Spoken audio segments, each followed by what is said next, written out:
living proof. Podcast with Larry C.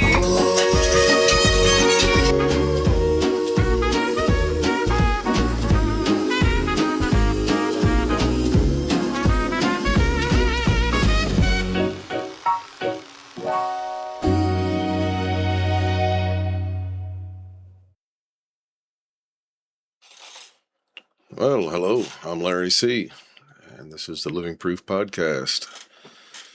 I guess we'll start at the beginning. I'm an extremely overactive alcoholic addict. By the grace of God, survived 30 plus years of addiction. I was born in upstate New York, like way up there, back in the 70s, to an alcoholic addict parents. They both suffered from addiction. Their parents suffered from addiction. From what I heard, it was a lot worse than how I had it, but that's their story to tell. So my mother accepted Christ as her personal savior, and when I was pretty young, I don't remember her ever drinking or doing drugs around me or in front of me. I think she'd quit. But the story still, would float around from now and then. And she was a pretty rowdy drunkard barroom brawler herself back in the day. But you'd always hear those stories as a kid, but I never saw her like that. My father I saw him a lot like that. But I remember as a kid the picture of their wedding. I guess they looked like death. I was getting hungover, and like I said, been in a barroom fight the night before. I had a little cut on her lip or something like that. And they both looked like straight. They hung over from hell. And brown corduroy suit. I had like some tan dress on, I think it was. It was just, it was the perfect picture of just craziness. But these were my roots. This is where it all began. And, so it probably explains a lot, but I don't know if any of it can be explained. It's just this is what it is, man. This is how I've been. So I'll try my best to paint you a little picture of how I went from 100 proof to living proof. I'll try and do my best. I'm not much of a speaker, and all the setup is all new to me, so I'll try and do my best, so bear with me. So, like I said, I don't remember my mother ever drinking or doing drugs. She began going to church, and of course, she would drag myself with her. My brother and sister, they lived up in Plattsburgh sometimes, which was further up than where we were, north, and they lived up there. I'd see them in the summer times or whatever, and then eventually it ended up where they moved back down with us. But so I didn't see them really all the time for quite a few years. But somehow bring us to church. That wasn't really what I was looking to do. But the best time was like when Dad wasn't around. You knew Dad was getting ready for a drink. If he'd be out working in the garage, Dad was always working in the garage, working on an old car, building an engine. Again, just whatever, man. The garage was the place to be. It was just, it was like spending time with Dad out there. And there was nothing like spending time with him when he started cleaning up his tools. That was usually, like, oh, shit, what's Dad going to do? Is he going to stay home or is he going to go out? Is he going to take me with him? But, man, that was like the highlight of my day. And, so Mom would drag us to church. And if we got lucky enough, Dad would bring me to the bars. It was about 5 or 6, I think, when I started going there. Whenever you get 3 plays for $0.25 on the jukebox, which was pretty cool. But the neon lights and the pool tables and the smoke-filled bars back then. Crazy. Shit. Just the ambience of sounds. I remember eating like 3-day-old lasagna out at old Johnny Parker's bar around Saratoga Lake. Uh, Getting like 3 in the morning. Just 6-year-old should not be at a bar at like 3 in the morning, but whatever. As Tracy's kid, give him another cherry coke and some extra cherries. Whatever. Just sitting around there and all that, man. Just the dirty language and the jokes and the old cats. The stories. I mean, that was the most amazing shit I ever saw in my life. It was great. So granted, I was in kindergarten, but just beat going to church, singing church songs, and listening to some guy rapping religion in my ear for a whole 30 or 40 minutes. So I made my mind up like early, man. That's like, this is definitely the life for me. I promise you one thing: if I could go back in time and could change one thing, I would have gone to church with my mother any day over beelining for the fucking neon lights and that beautiful jukebox. Just, man, it was great. Life was life was great at those times, but it wasn't always great. You had one good day, probably 4 shitty ones. Like especially on the days where if me or my brother we weren't getting our ass beat like grown men. It's we deserve plenty of discipline. Trust me, we were little assholes, and I can't deny that.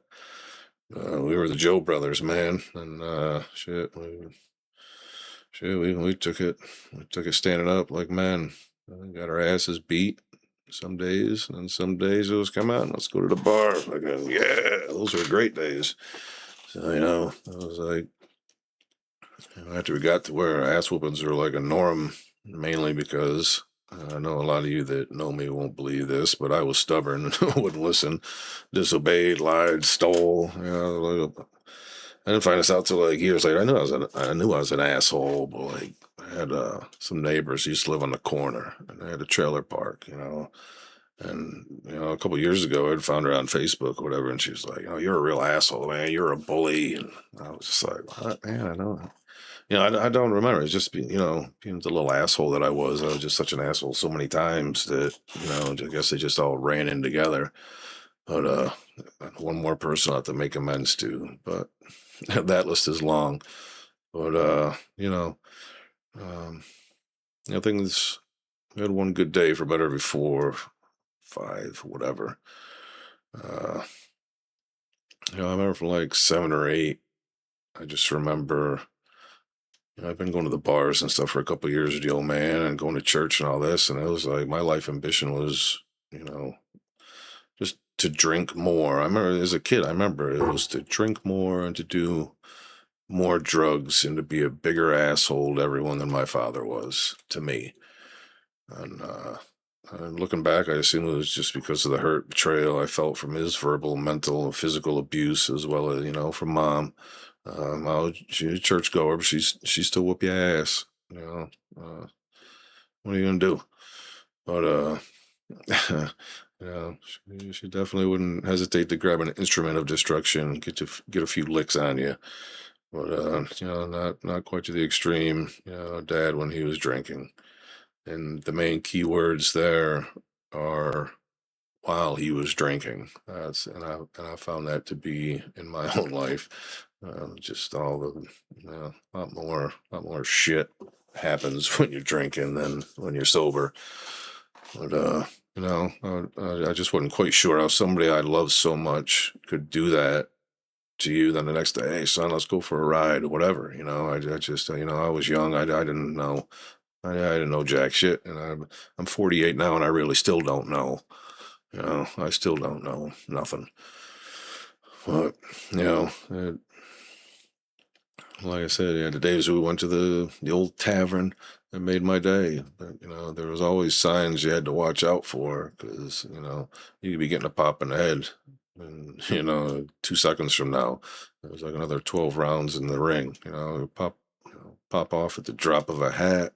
It was for a lot of years, man. Like you lived in fear, trying to survive like one day at a time without getting your ass whooped, without just something happening. And, I guess that carried into our adult lives, maybe. Uh, um, just with from like the age of 5 or 6 until I quit school a couple months for graduation. I left home when I was 18.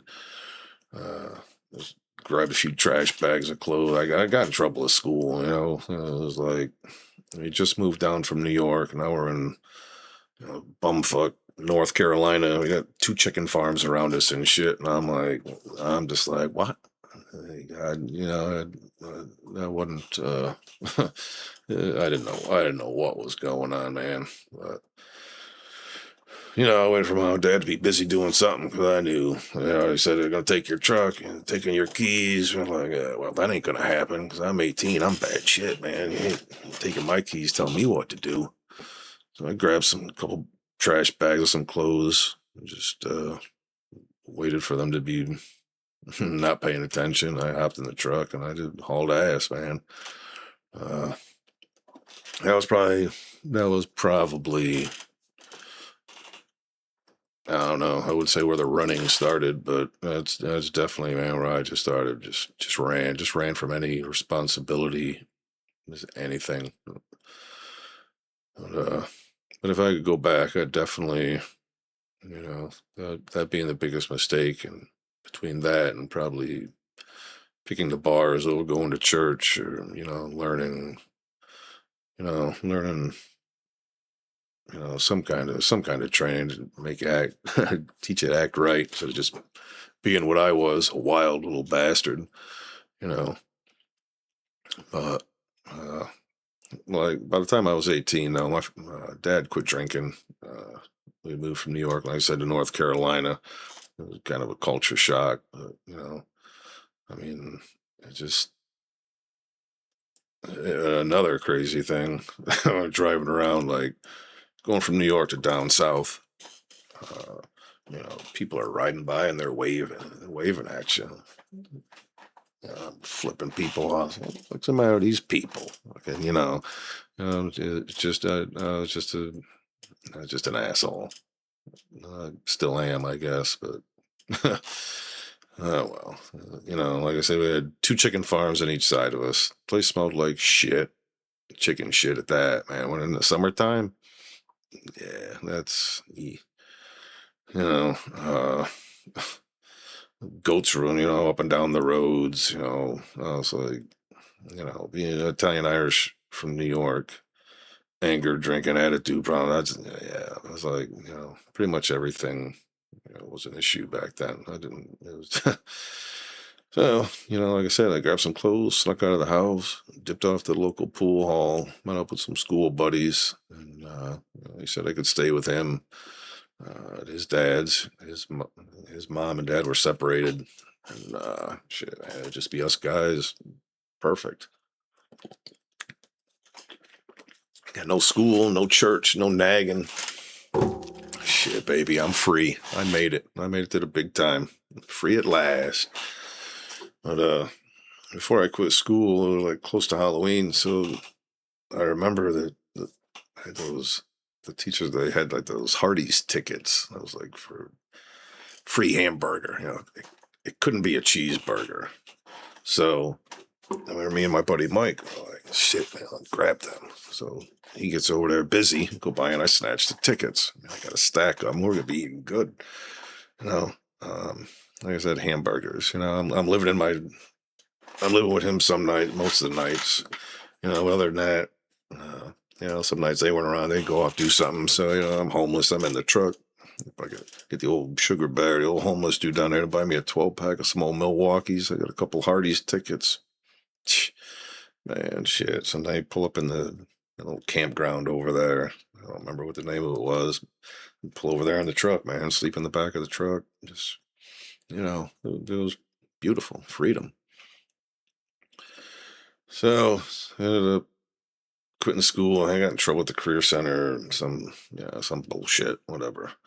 So I was acting up there. I ended up there talking about suspending a couple days. That was the whole rigmarole. We're going to take your keys and all that. So I said, man, screw this. I don't need this chicken farm bullshit town. So I'm going back to New York. go visit the old friends and family, maybe just go back there for good. So I took off. Had a little, ended up, I blew the engine into my first truck when I got down there. So I got in a Zuzu Trooper 4-wheel drive. I took off, drove that 14 hours from North Carolina back up to New York. So I finally made it. Good. I said, met up with my sister. I stayed with her and her husband at the time. I think it was like 96. So I go out one night, visit all the old bars, see the people I grew up with. I mean, shit, man, I hadn't been down in North Carolina like a year, so I mean, it hadn't been that long since I hadn't seen the people. So it was great. I got all the. My father was a firefighter in New York for 22 years. So I go to the bars and hey, Tracy's kid, blah blah. Um, so they're up there, they're buying me drinks all night. And, just to, man, being back home with the neon, I just remember thinking the neon lights, man. I was like, man, look at this. Right there on Caroline Street, Saratoga Springs, New York. I'm like, man, this is it. Shit, man. This is on top of the world. So, everything was going great. I was loving it. All of a sudden, I got that DUI on the way up to my sister's house. So, we grew up. And like I said, man, we're in the country. So old dude had a Christmas tree farm next to us growing up, and it was, man, you could ride for miles and miles. It had, man, 3-wheelers, dirt bikes, just go kart, all kinds of stuff. Growing up, man, we'd build something and just run through the trails with it, and you could go forever. But so I went back up there, and I was like, well, shit, man, I'm taking this 4-wheel drive down here through Ernie's Christmas tree farms, and man, I got the thing covered in mud. It was awesome riding around. Life's great. I guess the water, mud, and whatever got up in the alternator, and I just ended up killing it. So I'm driving home now at like 1 or 2 a.m. in the morning from the bar. My sister probably lives like, I don't know, 30 minutes or something away. And I'm like, got a good buzz, but I mean, I'm straight, maybe. I was like, the lights are getting dim. I'm like, oh, man, what the hell? So, and if you know anything about New York, you got upstate New York, you got Stewart's shops, coffee shops on every corner. It don't matter where you go. There's more bars in Stewart's than there is anything. So they're getting dimmer and dimmer. So I'm like, man, all right, there's a Stewart's up here. I know, so I'll pull in here, man. I'll just see what's up. And right when I'm getting ready to pull in there, man, again, the lights like go down to nothing, and there's a car coming up, but I'm like, oh man, I can see it. I'm like almost there, and I sure as shit did not make it. I got pulled over for having no lights on, and yeah, shit, I told her like my lights are on, man. The battery is dead. It just couldn't power them because the alternator, blah blah. And he didn't want to hear that, so there it is. And I remember like the battery was dead, so it was like, and I'm like pulling power, so it was like it was a manual, so I'm like sitting there, it was kind of bucking and this and that. And I was like, oh man, this ain't good. So coming down the road, just looking, no lights on, right, like bucking around, and I'm just like, man, this ain't good. And sure enough, I was like, DUI number 1 in the books. So dude got me, and I was like, I got pulled over and left the truck, and I got out the next day and listened to my sister tell me something about what I've done or something, whatever. But I'm Larry C. Man. I'm 18. I'm not at home. I'm not listening. I don't care what you got to say to me. I love you, sis, but I don't care what you got to say to me, especially if it has anything to do with my drinking or drugs. I don't want to hear that. So usually what happens when you don't listen, you have to go through that fire again for another forging. And unbeknownst to me, that day, it was coming a lot sooner than I expected. Like about 2 days later. So after spending that day I took the day off when I got out of jail. My sister's nagging to appease her. Then I went out like 2 days later. I got loaded up with, man, I met some buddies from school, from the old church. And shit, man, like just, it was like a family reunion up there. And at the so you know it's late, whatever, and like kind of pretty wasted, I guess. So I knew I was trash, and I couldn't do anything about it but get my truck to where I'd be safe. So once again, I, I parked the truck and I popped the seat back. And I'm like, man, I'll just take a little nap, chill out, and I don't need to be driving. So I just laid there, and it was like, I mean, of course, I had to park right there, like by a bar, flashing lights, people walking by. It's like next to a freaking pizza shop. They're hollering, drunk, laughing. The music's blaring out the bar door. I leaned up in my seat and I pulled the seat up. I was like, man, I can't sleep with these assholes around here making all this racket. So started up the truck, went to leave. And I'm like on it's a one-way road, Caroline Street, good old Caroline Street. Uh, I go to pull out of the bar, of the parking lot, and make a left. And I just remember thinking, like, turn the wheel, turn the wheel. And I was just like, the wheel would not turn. For whatever reason, I got no idea. But I was trying to turn it. And I remember I kind of went like this a little bit. My hand just kind of came off the wheel. And man, I went down the side. It was like a brand new. I forget who it was, but I remember the guy standing there telling us all about it. It was a brand new Z71 pickup truck. Man, I went down the side of that thing, and I was like, oh, I grab the wheel and I turn it this way, and I go down that side, and it was damn Turcotte, a good friend of my father. His wood panel side friggin' station wagon, whatever it was, man. I went down the side of that, and needless to say, I don't think you had to worry about that wood panel anymore. But man, so I hit that, and now all of a sudden I'm like, well, shit, maybe I can get this thing straight.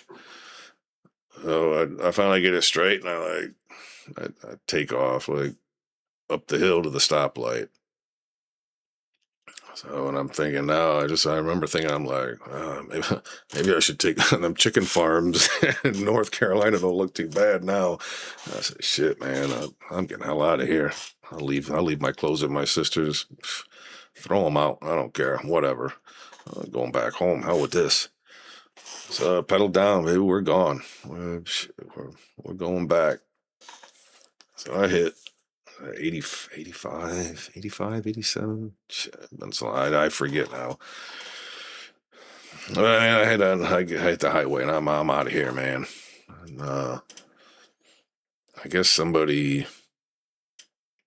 coming down the one-way road saw me and they followed me and got on the phone with the cops, whatever. But you know, I don't know. I got on the interstate. I just floored. I was hauling ass, man. I'm trying to get gone. I ain't trying to go back. I ain't trying to go to no jail. You'll never take me alive, Johnny. Well, it didn't work out too hot. So I just remember going down the interstate, man. I was like, I went up over a hill and down a hill, and up in New York, the police lights are red. So I went up the hill, and as I was going down, I started to go up another hill. And as I looked in the rearview mirror, man, it was like I saw a red, and it was like it was spinning around, and I was so trashed that like it just looked like all I saw was like two dragon eyes in my rearview mirror, and I was just like, well, this probably ain't too good. Pushing the gas pedal down even further, and I'm like, that's all it's got, and they just started catching up to me, and it was the Hank Williams Jr. Hog Wild album came out. Somebody said something about it. I was like, well, I got to get that album. And of course, this was a cassette, I think. Yeah, maybe. Anyway, it was a cassette. And there was a song on there Houston, we have a problem or something like that. And I remember looking in that rear view mirror and seeing that, and that song was playing, and I was like, no shit, man, I got a big problem here. I'm like, this ain't cool. So I had a radio cranking, man. I had the thing was to the floor. I had fifth gear, and it was floored. I'm giving her all she's got, Lottie. It wasn't enough. So I definitely, yeah, they catch up with me. And I don't know how many cops are there, man. There was a bunch. I do remember I got 28 tickets, quite a few $1,000s in fines. Ended up doing 9 months in upstate, uh, 8 months, 9 months. I don't even remember. It was a long time ago. There was a lot of alcohol and drugs ago. But so yeah, ended up doing like 9 months, and it just they tried to block me in, pit maneuvers, this that, man. I just remember kind of laughing, like giving one of them the bird. They tried to come over on me, and I went over, and I just remember like a plastic bumper just like flying up in the air or something, and like this dude coming over. And I just finally I was just like, man, my ass is grass anyway, man. What are you gonna do to me? So I just started hitting them. I just started, man. It was insane. Just insane. And then it was just. I'm like, man, they're all over me. The cops, state police, troopers, sheriffs. It's just like, I guess finally I was like, all right, well, this ain't gonna work out the way that I planned. So maybe I should just pull on over to the side. So I did. I pulled over to the side. Again, I even turned the radio down and turned the ignition off. I was like, all right. I give up. We're good. I guess when I was driving, I had the push button lock on the door. So I guess my elbow would, when I was cruising along, push the lock down. And all I remember hearing was the flip of the lock, of the handle. Like this hand had slipped and it went down and it made that sound. It just like slapping. And I remember thinking, I was like, oh, well, I must have locked the door on my leisurely night cruise. So I go over to get it, reach over to unlock it, and right about that time, that billy club comes through the window, right across the front of the head. It cracked me up pretty good. I just remember there was streams of mace coming this way, that way, and the other, and I couldn't see shit. And the door got open, and man, I got jerked up out of there. Like, yeah, they weren't happy with my actions. I'll tell you that. Uh, so yeah, the old billy club was across the head. That felt good. Like a face full of damn mace, pepper spray, whatever. And like I remember one of them, I got jerked out of the car, and one of them was like, "You want to f with the law, boy?" And like I just remember getting slammed on the hood of the car, and I just remember saying, "Nah, not anymore, officer." And that was it. 8 9 months later, back in the free world. No, it wasn't all bad. I mean, it wasn't all bad. That's yeah. Anyway, that's insane. But yeah, I ended up seeing a bunch of them same cats that I grew up with. Again, my mom had a church bus growing up, so she'd go in there, get the city kids, bring them over to the church, drop them off, all that kind of stuff. So, I knew a lot of kids and shit, and I was like, damn, a lot of them are in here with me. So, I mean, it wasn't all bad. 18, and you're in jail now. It's like, some people, so now you're like, yeah. But anyway, I finally get out, get the truck running, and I scooted back to North Kakalaki for a little bit. So I get back home. I'm like, well, that's nice. 2 DUIs in 4 days. I still police chase, all kinds of good stuff, bunch of tickets, bunch of fines to pay. So she just had in the newspaper. I'm like looking for a job. I guess I better need some money. So there's some ad for Job Corps in there. I got no idea what Job Corps is, but it says it's free. You get paid, and you get a GD and a diploma. I was like, well, I just quit school before, no, I don't have a GED, and I could use a diploma. I say, man, I gotta get my act together. So signed up. Next thing you know, I'm out in Pine Knot, Kentucky. And I'm just like, boy. So we got there, and I was informed that I guess Job Corps is mainly for delinquents, people who can't stay out of trouble. Not all of them, but a lot of them are like court ordered to go there or go to jail, so they end up going there. So mostly for troubled people. And I'm like, oh shit, that ain't me. I just want my GED and diploma, man. I'll get out of here. So, it's funny how in addiction, even people who aren't addicts, really, you can be doing the same drug or lying and stealing or whatever as another person. That person's the degenerate, but not me. It's crazy. It's crazy how the mind works. So it turns out the Job Corps was a pretty positive influence. I was there for 8 months. I got my GED, a diploma in building and apartment maintenance, but I had to wait a certain length of time for my diploma. Something to do. I had to take like a final test or something for the plumbing, carpentry, electrical, and all that kind of stuff. In your trade, you have to be there for 8 months. So I think I had my GED in like 5 or 6 months. So the last 2 months that I was there, the friggin' teacher, anyway, had me teaching the GED class and tutoring people and helping them out while he was off doing something. And how I ended up doing that, I got no idea. But so I was a teacher for a couple of months too. So that was kind of cool. To get to help some people out. So I guess that was positive. But I knew for sure that I didn't want to be a teacher. So so whatever. But when I left, I had the opportunity to receive, they give you that job, free room and board with the pay. You get your pay, and then it's like free rent, apartments, hotel, whatever. They had job placement. I mean, they could have put you in a place, put me in a place. Yeah, I don't know why I didn't do that either. That was just another stupid decision.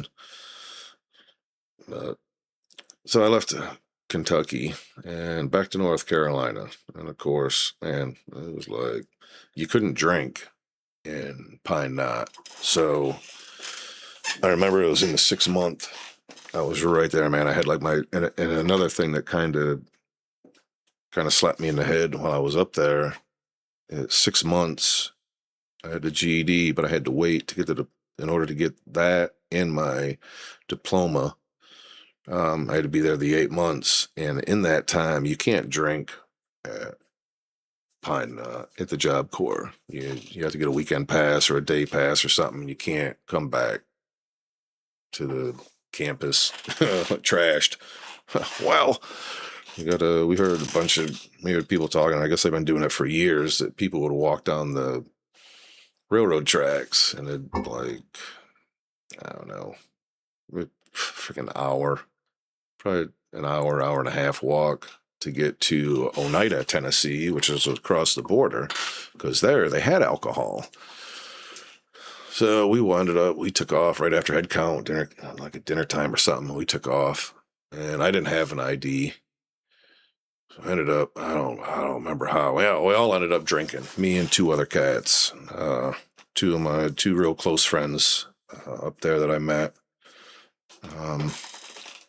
So we just got trashed, and we got back late for head count, and they're like, hey, they've been looking for you and all that. Like, shit, I'm in bed, man. So we all went in bed, and next thing you know, somebody said, oh yeah, I just saw them. So now they come to the bed, they get us, they drag us up to the up to the friggin' office, and they're trying to giving us like breathalyzers. And man, I was trash. I don't know. I put a penny in my mouth when I blew because somebody said that worked.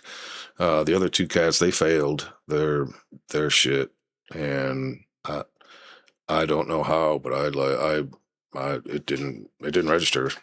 I mean, I don't know if I got faulty or what, but um, I have no, man, it's just crazy. But they said, all right, well, you can go back and go to bed. And I was like, wow, man. I mean, I probably couldn't imagine. Like, I just got 2 DUIs in a week. I'm back in the Carolina. I couldn't have, I was like, man, what do I got to go back and tell mom and dad that I didn't get my GED or diploma because I had to go out and drink, and that right there should have been something. There should have been a sign. I'd be like, yo, man, you just, 18 years old, man, and you already just screwed up like this. It just, but it didn't, but that should have been a sign for anybody. And it's crazy. So, yeah, so that, I ended up finishing up. Thank God for that. I mean, he was definitely looking out for me. Again, it seems like it was a full-time job for him looking out for me, man. These last, it's crazy. But so yeah, I got back to the Carolinas, did a lot of masonry with my brother. He was foreman at a couple of the masonry places that we worked. And, man, he did some great, beautiful custom stone work. We did brick block, whatever, man. Learned how to drive a straight mast forklift and a sky track and a law and a bobcat. And, I was really digging that. I was really good. I was really good at driving, operating the forklift, setting the mud brick. When you're up that high, you've got to follow hand signals, and there's some people just moving the thing, the scaffold rocking back and forth. It's like Jesus. But it didn't matter. It didn't matter how screwed up, how drunk me and my brother got the night before. I always, man. And I don't know. I don't know how. It probably wasn't perfect, but man, that was just something that I could do. I could function. I could drink and do my drugs and function and do that. I was like, yeah, sweet. So, I remember we did all over the place. I remember UNC. We were in the Carolinas, and we ended up we bricked up the buildings, and we had to go put all the precast out, which is the big white stone that sits on the windowsills or the steps that go down on the top. Really heavy, fragile pieces. I remember, man, we were up there, and I went to the Porta John or something after lunch or something. One of the laborers went up there and hopped on the forklift. I remember hearing, "What the are you doing? Get your ass off that lift. My brother's setting the precast. You don't know what you're doing, you idiot." Yeah, this and that. So I'm kind of laughing. I was like, it made me feel good. I was good at something, and to have somebody else notice that, and granted it's my brother, but either way, I was a hell of a forklift driver, and he knew it. Everybody knew it. So I did a great job, no matter how drunk or fucked up I was. But so that was just a perfect excuse for another celebratory drink and a drug. Drink, drug, repeat. 32 years of that. Man, just insanity. Just crazy, man. And I thank God for carrying me through that darkness every day, man. He didn't allow me to join the family and friends who didn't win their battle with the addiction. So I got to thank God for his grace and his mercy for those 30 plus years, man. And I thank my mother and all of her prayer warriors for the decades of prayers for my soul and my sobriety. I mean, I thank you guys for listening to my story today. If this podcast reaches just one person and it helps one person, man, to me, it'll be worth it. So, and that's what I want with all these stories, other people sharing their stories. I hope that, people can hear them and relate and be like, man, so that guy was where I was at.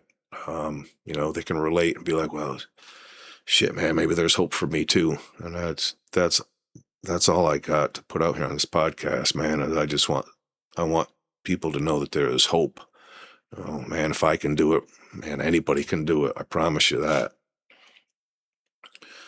So, moving on, I got a job corps back to Carolina, and I met my son's mom in Job Corps, and we started talking. Eventually, she ended up coming to North Carolina for a while, until like I think maybe '99. We moved to Tybee Island, Georgia. So now we're down on Tybee Island, Georgia, and I ended up getting a job with this cat Denny. Did lawn care, lawn maintenance, and shitload of laying sod. But I met him. He informed me that he was in recovery, and that I think it was the first week that I met him. Like he said that he was in recovery and that he was going to save me a seat because after knowing me for about a week, he said I'm going to need it one day. And I laughed. I was like, haha, yeah, whatever, man. And so ended up getting married, having a son here in Savannah in '99. Messed around, ended up moving back to the Carolinas for a while. And then the wife and the son ended up coming back to Georgia, pretty much because all I wanted to do was drink and party and just be a shit husband and father, pretty much.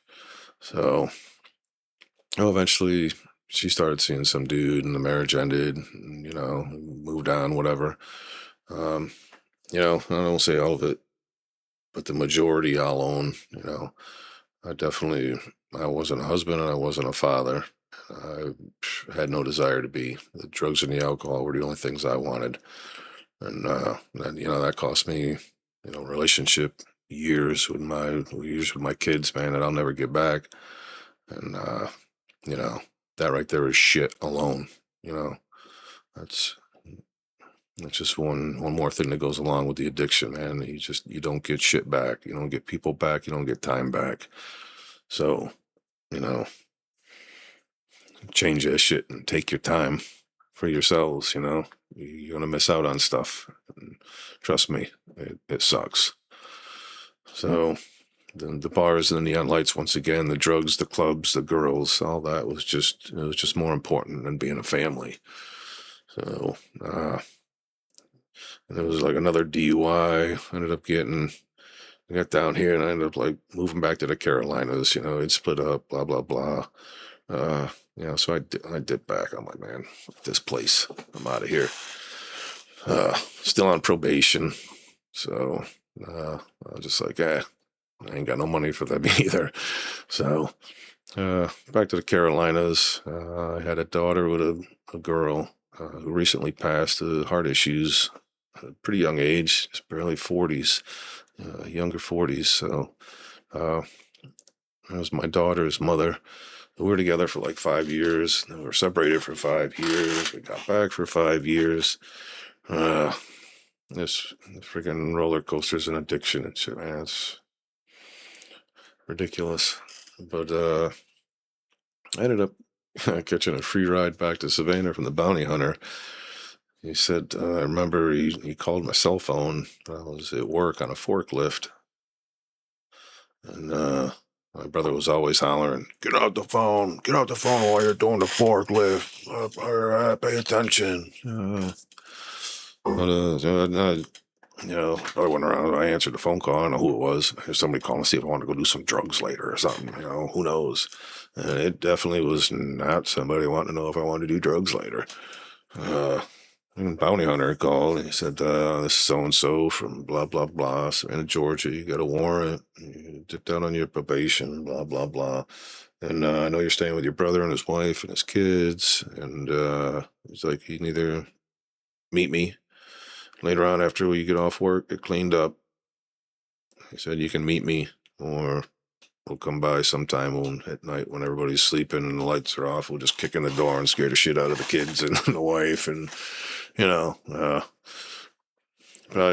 would have been a gun battle if that would have happened.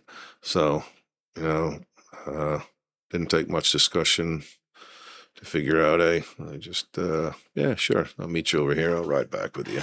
So, so, uh, yeah. So I ended up coming down here doing that. At the time, she was pregnant with my daughter at that time. But anyway, I ended up taking care of the probation, came back, blah blah blah, and we were back together, and during that time, maybe I was trying to tighten up a little bit. So I made it 11 and a half months without smokes, alcohol, or drugs. I was working a church-based program for addiction.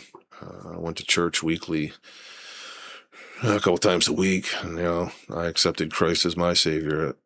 As the Southside Baptist Church in Rock Hill, South Carolina. If you're around Highway 77 in Rock Hill, South Carolina, off exit 77, swing on in and see old Reverend Tyler. And, say hi to old Sappy Charles from Larry C. They're great people I met there. I love it. I miss them. Uh, a few of them tried to help me when I slipped up, but eventually there was just there's just so much you can do for someone who throws in the towel. Um, but I was doing pretty good for 11 and a half months, and I was like, man, things are okay. It's a little weird because I didn't really know sober or things being like positive, not dark, dreary, and dread, and like all the dark bullshit that just comes in the life of addiction. Uh, that wasn't around, and it kind of messed with me because it was the first time I've been sober, and uh, whatever, and I didn't know. I didn't know what to think, how to act. I was just like, man, this is crazy. I had to have a clear head and thinking shit for yourself. For that to, for you not to have that is crazy in itself. But that's what it was, you know. So at 11 and a half months, like I said, I was doing that. It was a church-based addiction program, and for whatever reason, I just had this attitude one night. I just had, I don't know, it was like a dark, dreary dread, just like a black cloud over me. I just wasn't feeling it. Something, there was like some real oppression on me. Something, man. And ended up went to and I remember sitting through like the meeting. Usually you'd have like little homework things where you could share or whatever and do this or that. And it's like I didn't share. I just had this attitude, and I was getting like angrier and angrier as I sat there. And I was just, I knew something wasn't right, but I didn't know what was right. So, I didn't, I don't say nothing, whatever. Uh, and like somebody was like, hey, hang around afterwards. We're going to get a pizza. It's after the meeting, nobody hadn't had dinner yet, whatever. So I was like, oh, I'm good. I had pizza for lunch. So I was like, I think ordering something else came up, but the majority was like leaning toward pizza. So I decided, me and me and the girl, I was like, we'll just go somewhere else. I was like, screw this, no biggie. Then it's staying at pizza again, and I was like, I hate when things get repeated over and over and over again. Like it's like gears grinding in my ear. I'm like, nah, I'm good, thank you. It's like then we start. I was like, come on, let's go. And we're walking to the car to leave. And it's like the same person came out and hollered, hey, we're ordering pizza. And I'm like, come on and stay, blah, blah, blah, some stuff. And I'm like, I don't know what happened. And it was like, I was just like, I just told you guys I was good on pizza. Like, I was like, I don't want any freaking pizza for dinner, man. I was just like, I was like angry as shit. Like, it made no sense. And I got no idea, what was going on there, man. But, I'm sure the devil was right there in my corner, just chilling on the shoulder. But ultimately, I made the choice. Pull up to the store, skip dinner. I'm straight on that. Just just going to the store, man. I got some alcohol and smokes, and let me tell you, that first sip and that first puff off that Lucky Strike had zero time before the thought, you just shit on 11 and a half months of sobriety when life was good. Like you MFing idiot. And like, man, that was just, the depression, all the other bullshit, like moved away. Like that got out of there. And now it was just like, I mean, I don't even know the feeling. It's like, it's like you save up money and like you get robbed, like the Grinch coming to steal your Christmas gifts. It's like you wake up and it's like, now you're just like, what? What just happened? Like, it's like you don't even know, you didn't even notice it. Dude was slick. He got me and he caught me slipping, you know? And, life had been better than when I was using by far. But I quit doing what I needed to do. I let my guard down. And I'll tell you something, that addiction shit is cunning, powerful, and baffling. It ain't no joke, and it sure ain't for the weak, man. If you're able to drink here and there, do a couple of bumps to help you party, and then you leave it alone, yay for you. But that ain't me. I do the max, and then I do the, like, double it, you know because I'm an addict and I can't control it. And that's just how it is. I've known since the first sip of Budweiser at like 5 or 6 that this stuff was the nectar of the gods. And I can't, I couldn't wait till I was like old enough. And I'm just sitting there like thinking, what an idiot. You know.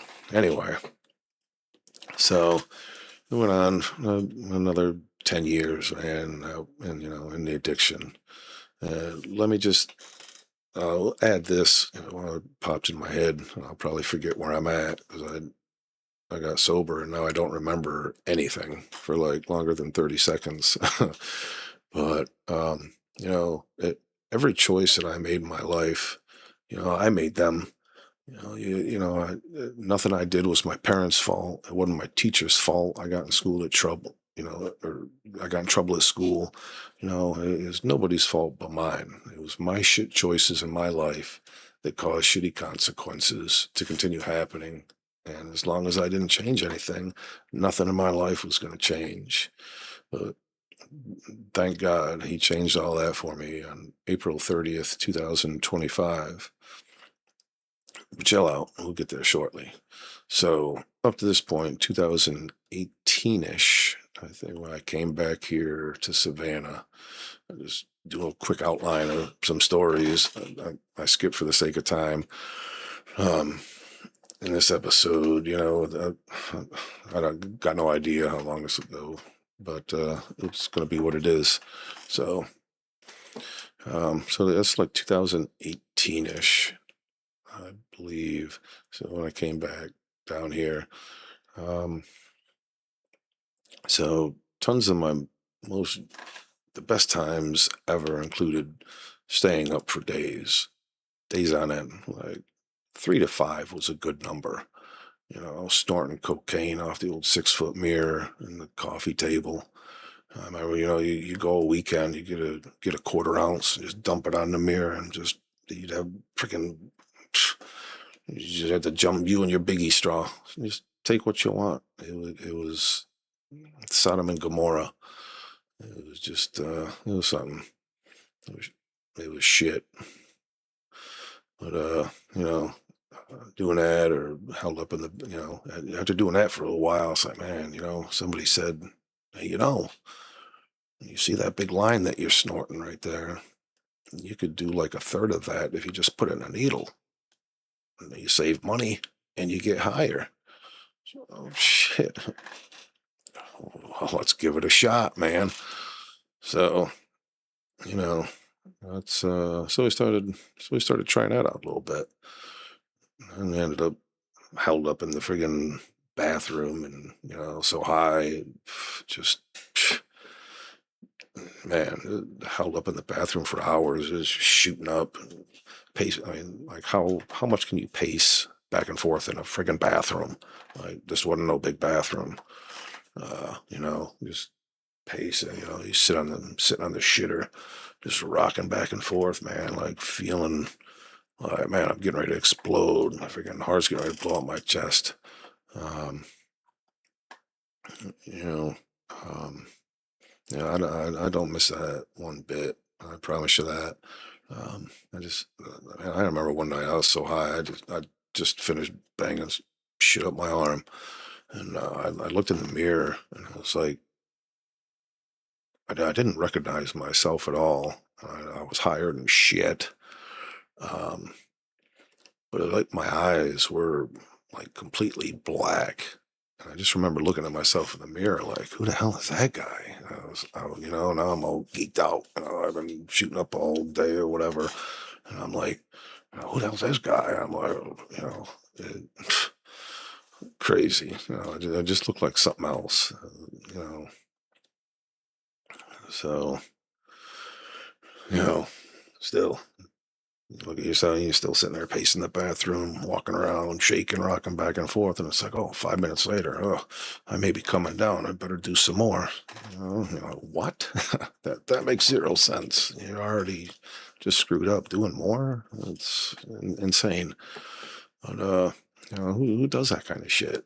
Addicts and drunks, man. Just go a few days loading up on speed and booze and pills or whatever's available. Then you get tired and just like, it's just like you're having a 3 day heart attack from hell. So you switch it up and do a little heroin maybe so you can come down. Uh, you know, it- after doing this shit, man, your stomach just feels like it's getting eaten alive by like a cancer. Every time I think about doing that, it just makes me sick, and I'm grateful that it makes me sick because that's a good sign that it's a good sign that I probably won't ever venture down that avenue again because it just I had enough of it. 30 plus years of that, man, it was just enough. It almost killed me a few times. And it's just like, it's crazy when you, you have those times, man, where it's like it almost takes your life. Like you give it a day, you give it a week, you give it a couple of weeks or a month, but you're right back there doing that shit again, man. And it's tough. I tell you, it's oh man, it ain't for the weak, man. But man, uh, but thank God, man. You know, God's grace and the prayers of my mother and her prayer warriors. I'm here to share my experience with others and listen to stories of the recovering alcoholic addict and their family. And I've hurt people. I've ruined relationships, friendships, jobs, neglected my spouses, children, lied, cheated, stolen. There ain't nothing I can do about any of that. And I'll be making amends until the day I die, more than likely. But it's weird, but to be praising God in heaven that I'm alive, sober, and I'm trying to help build up instead of tear down for a change. Um, it's just, yeah, I'm very grateful for this change in my life, and I know a lot of people around me are too. 'Cause I was just a real piece of shit asshole, man, and I mean, I was just a piece of shit. And I know that, and a lot of people know that, and it's just what I was. I can't change that. And I apologize, man. Everybody out there. Uh, I don't know if I remember anything that I did to you. You're probably on a list to make amends. But hell, if not, man, reach out to me and remind me. 'Cause I apologize. Did a lot of bad shit back then. That's all I can do is say that I'm sorry for that and move on. What are you gonna do? Uh, God uses people. And I don't know how, but man, he's trying to use me. I hope he uses me and every one of my guests to touch the heart of someone that's suffering and lost out there in that darkness like I was. So in 2018, when I came down here, I had I say about $6,000 up or something like that. Um, you know, so I left the Carolinas, left the friends, left the girl, kids, and I was done with everything and everyone. And just once again, man, that black cloud just there ain't nothing really worth living for. You know, uh, I knew a guy in Savannah who'd probably help me out with this mastermind plan that I came up with. And that plan was I was going to give my son the money that I'd saved up, give him the key to my storage building. It had all my electronics and my speakers and all my awesome stuff in there that I loved so much. I was just going to give it to him. Yeah, here's the money. Here's my shit. I was going to go see my boy, and I was going to get him to hook me up. I was going to get a hot shot cocktail up the vein, and just go out, put my headphones on, listen to some music, probably in some old shitty, dirty ass street, probably against the dumpster. I really didn't care, man. I figured, fuck it, let's do this.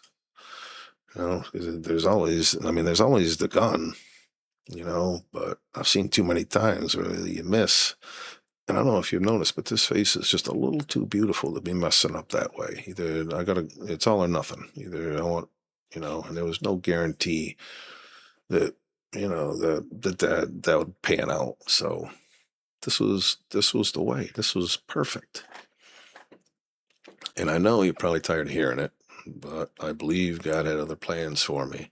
And I ended up meeting someone before that plan of getting that hot shot, was carried out. And I ended up getting a job in the kitchen. So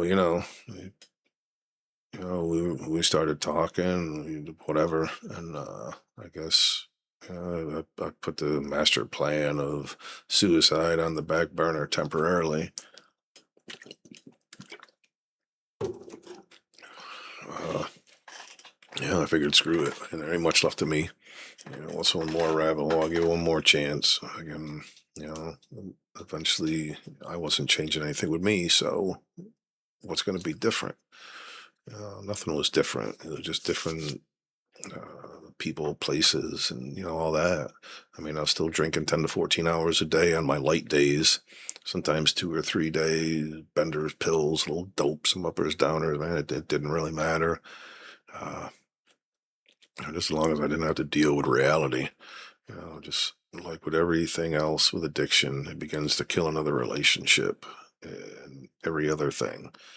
The drinking and drugging was way too important to change again. I mean, for anybody.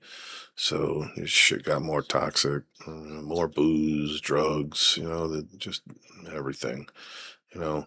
Um, a little bit of this, a little bit of that, help you through the day, a little bit of this, make I couldn't walk or talk, and then we just mix it all up and do some more shit, and that's what was left to deal with. I mean,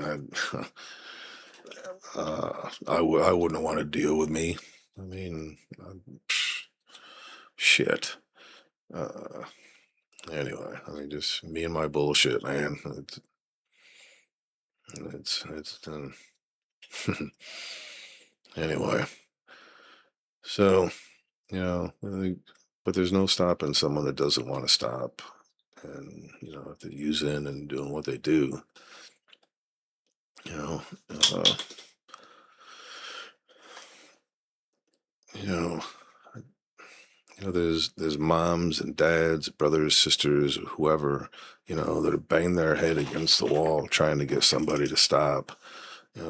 They will not stop until you're ready. In a lot of cases, their time comes to an end before they even stop, and that's just a sad truth. Addiction is a killer of all that's good. It's sad. Back to the saga. Between the arguments and the fighting and the negativity and tearing each other down, all the just all the bullshit, um, just another relationship, another everything just went to shit again. So, um, I wasn't a boyfriend. I wasn't what I should have been. I wasn't shit, but an addict. It's what I knew. I mean, I was a professional by now, man. Like I had this down pat. Um, I didn't want to be around anyone, I didn't want to be around anyone, including myself. And then I started thinking about that hot shot cocktail again, and how great those new headphones would probably sound one last time. And Um, music. I'd have to have my headphones because like music is my life. Like since a child, since being a child, um, with the physical, mental, emotional abuse, I found music, and it was like my first true love, especially when it was loud. And like every genre appealed to me as long as it, made me tap my foot, bob my head, if it was a good tune, it's music's always been there for me. When my parents got new Lazy Boys one year when I was a kid, they fell asleep and they woke up like way past dinner time. And it was my birthday, so I'm like a kid, and I'm like, I was a little pissed off, maybe hurt. I was like, what the fuck? No friggin' birthday cake, present time? And I'm like, what the hell? But I had a radio, and with mom going to church, she didn't like us listening to the rock and roll music and all that. So I was like, oh, you want to sleep? I'll go listen to rock and roll music, man. I'll show you. You know, uh, you know, it, but it's always been there. Um, just whenever I needed something, it was the music, and then to where the music ended up leading to, you know, uh, try this, try that. Um, you know, so it's, you know, and listening to certain types of music, would make me want to fight or drink or drug or, some chill. You get the idea. So I found that music affects your mood. So I tried to start doing maybe, change up my listening patterns. I found some music that was like a little more maybe upbeat, peppy, or chill, instead of Slipknot, Slayer, shit like that. Some stuff with like positive vibes. Most importantly, stuff that doesn't bring me down or get me wanting to kill myself again. So uh, it's you have to change, everything pretty much. Your music, you everything. I mean, it's like if you're sick of the bullshit that addiction brings, you got to make the change. And it's a big change that needs to take place before anything gets better. But it beats the alternative dying in an alley with your music. I mean, speaking of, I was saying a moment ago about how God had a different plan for me even after 30 plus years of overly active addiction. So if he can do it for me, then he can do it for you. Uh, Luckily, the time was nearing for me to exit off life stage, and I was ready. I was ready, man. Like I remember talking to the friend and thinking, like, this is the perfect plan, man. I'll get that from him. I'll shoot it up, and I'll just go out nice and peacefully, easy peasy, baby. It's like it was ready to be executed. And then, we're getting close. I'm like, man, screw this. This, relationship shit, like fighting all the time. So instead of changing something, it was, I'll kill myself instead. Some more insanity with addiction, man. And like all this shit goes hand in hand. It's crazy. So I'm like, fuck this, So I'd go over and see my buddy. Would go over there, and snort some stuff, and we'd smoke some stuff, and just, whatever. I'm like, hey man, the time's coming. We're gonna take care of this. So and right before I had a chance, that time, that great plan, uh, my buddy got busted with a bunch of drugs and ended up going down the road for multiple years. And I was like, capital, what the, I was like, there's no way the one guy who I knew that could get this for me just got locked up and is gone. God's plan is not always our plan. Man, like, I was just like, what? I was like, what? And I know, like, growing up going to church, I know and I believe because I've seen it a million times. If my higher power is God, I believe in God. I believe in the King James version Bible. I believe it is the Word of God, and I believe that what's in that book is how we should live. And uh, I knew of all these times that I had tried different things, and I knew when something happened, I knew that it was God. And I mean, I've seen things like that you just uh, you'd never believe, and but in the only there's a higher power, and mine is God. And I will say that in my stories or my shares or my whatever. And if you want to believe in something else, that's cool. That's your higher power, and that's whatever, man. Whatever helps you, that's you. That's your story. That's your side of the street. This is my story. This is my side of the street. So just to clarify that up real quick, like. So yeah, somebody goes away now. Now I can't get my stuff. So now here I am. Another year or two, just goes by and it's like the same, just worse.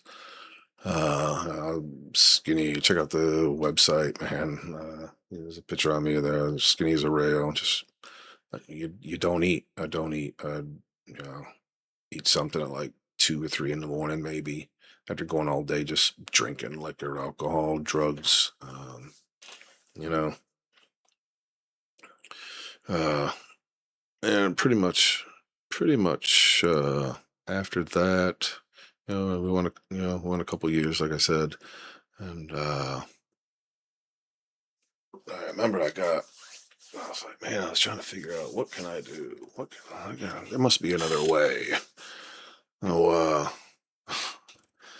uh, I got really tried. I took some good stuff, man, that like had me all screwed up.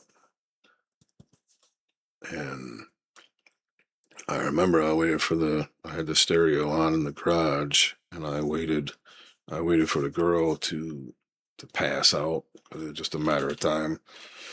Uh, both drinking like freaking crazy. So, I waited for her to pass out, and I went and got her keys, and I went in the garage, started the car, and I was figuring, well, shit, I'll try this shit.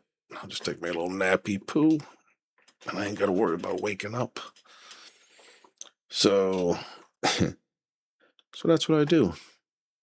And to rewind to earlier that day, just I'm gonna show you how just screwed up my head is, and how weird shit is.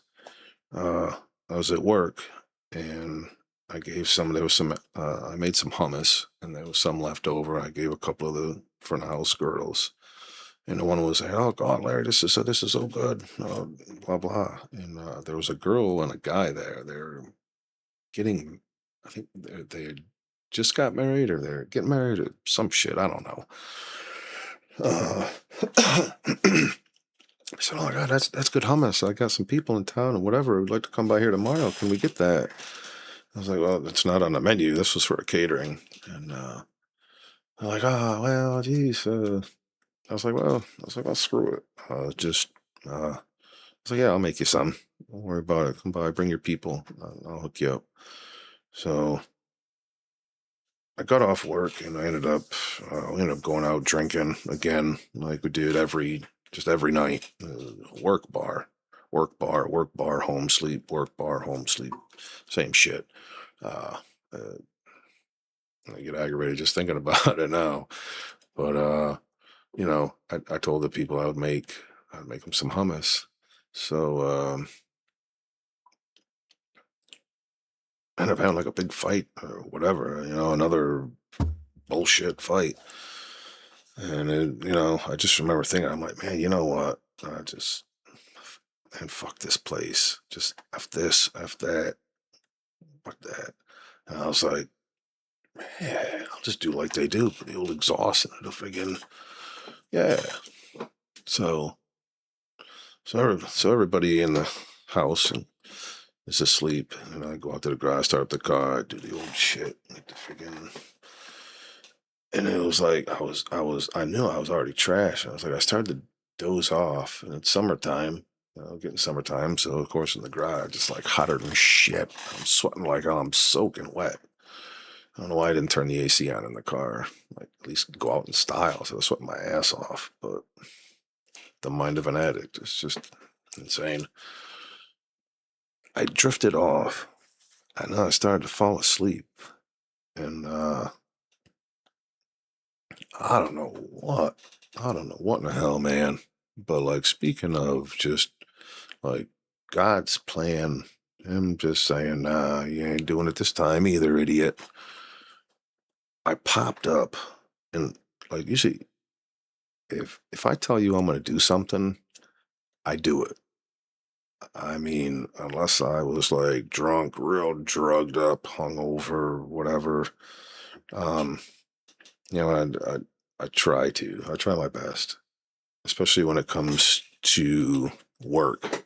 If it comes to work, like that hummus, like if somebody is talking about my food that I make, that's my name, and I want it. I want it to be right. I want it to be perfect, as good as I can get it, and that's just how it is. You know, to the extreme. Just like my addiction. But I popped up, and I just remember, man, I was like, my head was like, oh man, it was like pounding. But I just remember, I woke up. I was like, shit, I gotta make that. I gotta make them hummus. And I mean, I remember thinking, like in the back of my head, like, what the, like another like WTF moment. Like, and I've had a bunch of those my whole life. My whole life is a what the moment. But I just, and I turned the car off. I went in, I threw the keys on the counter. I just went in and I mean, I just went in and I went to sleep, and I woke up the next day and I went to work and I made them hummus. And shit came out pretty good. And I gave it to them, and they asked if I was still there, and they were like, "Oh man, this is great, Papa." They were raving about it, and they were like, "Thank you so much for, for making that and this and that." And I was like, "Yeah, yeah, you got no idea. I hope you enjoy it." Like an assholes, walking away, Um, yeah, but then I mean, I was just, and it wasn't long after that. Puking, shitting blood. Stomach was feeling like demon cancer. It was just eating me up. Um, I was finally tired of the drinking and drugging, man. And like the last day, I drank. It was like, man, I woke up. And I sat there hunched over. I was just hunched over the toilet, man. Puking the blood and shit. And it was like, no, man, just looking at the red water, I was like feeling my stomach and insides hurting. It was like I felt a smack on the back of the head, like when I was a kid. Used to get, hey, smarten up, stupid, you know. And I felt a smack, It's like I felt it wasn't quite that angry, it was like a smack on the back of the head, like you know, it was weird, and it was like a voice that said, "Are you done yet?" And and of course, me being a wise ass, it's like I felt like that was God being like, "Hey, are you finally done?" And I was like, I remember it. I just remember kind of whispering. I was like, "No, I think I got to puke again." Bruh, and I kind of start laughing, you know, to myself, and then I'm puking and laughing, so. Uh, I don't know if you ever puked and laughed at the same time, but don't. It sucks. Take my word for it. Uh, but the feeling of peace and serenity that came over me um, after after just realizing, like I'm done, man. Like I'm this 32 years, man. I had a good run. It's time to pass the torch to somebody else. You know what I'm saying? It's like, man, am I going to retire or am I going to expire? You know, it's like I was like that close to expiring, man. Ain't no joke. I was in some tough shape. Uh, Putting on a good show though, keeping on going until I just couldn't go no more. Um, but that's what it is, So, but as I was laying there, after I just, I thought to myself, I'm like, yeah, it was like the Holy Spirit put His hand on my back, it felt kind of like, like when you're home, you're sick as a kid, and your mother's holding you, even though you're sick and you're dying, and you feel like you're dying, you feel that comfort in your whole body, and that's what I felt, and it was crazy, but and I just thought, yeah, I'm done. Thank you, God. This was the longest 32 years of my adult life, let me tell you. And I resolved to change the places, people, places, things. Just you got to change everything. Part of my adult life.